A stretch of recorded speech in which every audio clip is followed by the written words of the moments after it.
ganito na lang. Sabihin ko dito sa ano, sabihin mo, 50 million ang project. Huwag mong isagad 50 million. Gawain mong 50, 55 o 60. Kunin mo na ang iyong profit doon. Kung magkukulang-kulang, may pagdagdag ka.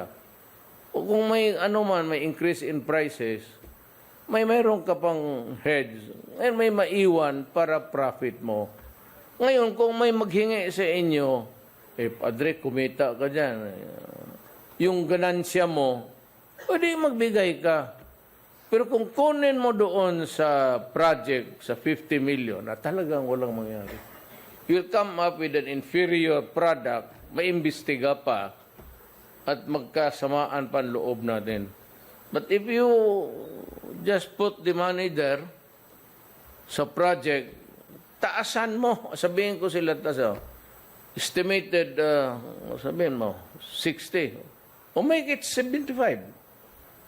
Kasi may mga price increase pa yan. May maiwan sa iyo ng ilang milyon. O yun ang profit mo.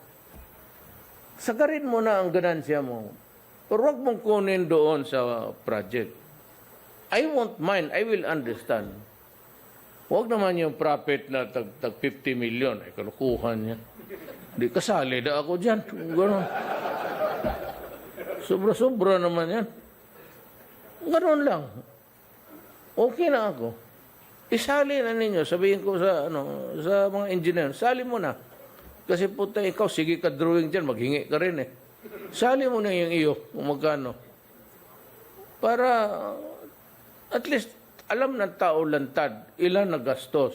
Ang yung project talagang, kaya kung hindi mo gano'n, walang mangyari. Kaya kukunin nila doon yan sa 50 million eh.